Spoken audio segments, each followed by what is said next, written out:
اب یہ ہے کہ تہجد کی نماز عام نفل نماز کی طرح ادا کی جائے گی، یہ بالکل عام جو نماز ہوتی ہے اسی طرح سے، یا اس کا کوئی خاص طریقہ ہے؟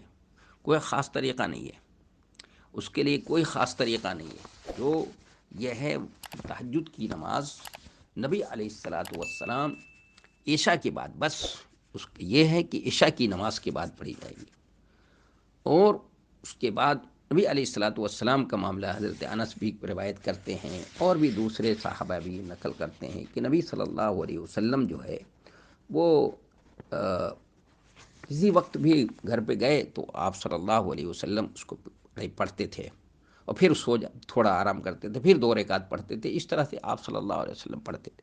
لیکن اس کا بہتر طریقہ یہی ہے، اس کا مسنون وقت جو ہے، جو بہتر وقت ہے وہ 6 پہر، رات کے تیسرے پہر میں ہے، رات کے تیسرے پہر میں پڑھا جائے تو وہ زیادہ بہتر ہے۔ اور لیکن اس کا وہی طریقہ ہوگا جو نفل نمازیں پڑھی جاتی، 2 رکعت پڑھی جائیں گی اس کی بس۔ اور چاشت و اشراق وغیرہ میں بھی کتنی رکعتیں ہیں؟ دیکھیے چاشت اور اشراق سب نمازیں ایک ہی ہیں، اس کی کتنی رکعتیں ہیں؟ یعنی سورج نیزہ برابر ہو جانے سے شروع ہوتا ہے اور زوال تک رہتا ہے۔ یہ نماز چاشت کا وقت جو ہے سورج کے ایک نیزہ برابر بلند ہو جانے سے شروع ہوتا ہے یہ وقت، اور زوال تک رہتا ہے۔ لیکن مستحب یہ ہے کہ سورج کے زیادہ بلند ہونے کا انتظار کیا جائے، جب گرمی ذرا شدید ہو جائے تو سیدنا زید بن ارقم رضی اللہ تعالیٰ عنہ راوی ہیں کہ نبی کریم صلی اللہ علیہ وسلم اہل قباء کے ہاں تشریف لائے، جو ضحیٰ پڑھ رہے تھے، فرمایا صلاۃ الاوابین اذا رمضت الفصال فصال من الضحیٰ، کہ صلاۃ الاوابین تب ہے جب اونٹنی کا بچہ بوجہ گرمی کی شدت کے جلنے یا تنگ پڑنے لگے۔ اسے امام احمد، مسلم اور ترمذی نے نقل کیا ہے۔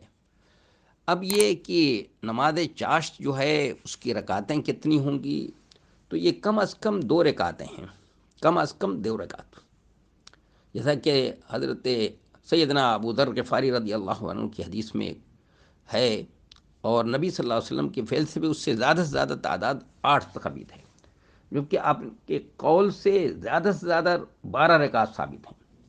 بعض حضرات جن میں ابو جعفر طبری اور حلیمی بھی ہیں، قائل ہیں کہ زیادہ سے زیادہ کی کوئی حد نہیں۔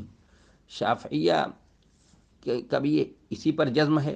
عراقی شرح ترمذی میں لکھتے ہیں، میں نے صحابہ اور تابعین میں سے کسی سے منقول نہیں پایا کہ وہ اسے 12 رکعت میں محدود کرتے ہوں۔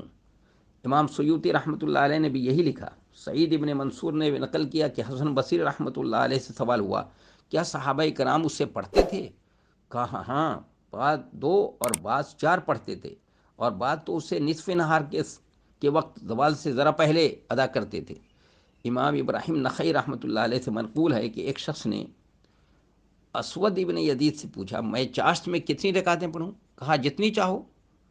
سیدہ ام ہانی رضی اللہ تعالی عنہ فرماتی ہیں، نبی کریم صلی اللہ علیہ وسلم نے فتح مکہ کے دن 8 رکعت نماز چاشت پڑھی، اور ہر 2 کے بعد سلام پھیرا۔ یہ ضعیف ہے، سنن ابو داؤد کے اندر روایت ہے 1290، اور سنن ابن ماجہ میں بھی ہے یہ روایت۔ تو سیدہ عائشہ رضی اللہ عنہ سے مروی ہے کہ نبی کریم صلی اللہ علیہ وسلم نماز چاشت 4 رکعت پڑھا کرتے تھے، اور اس سے زائد بھی جو اللہ چاہے۔ یہ صحیح مسلم میں موجود ہے، یہ حدیث صحیح ہے، ابن ماجہ بھی موجود ہے۔ تو اے صورت اس کی کوئی تعداد متعین نہیں ہے، لیکن اس کا وقت جو ہے آپ کو بتا دیا۔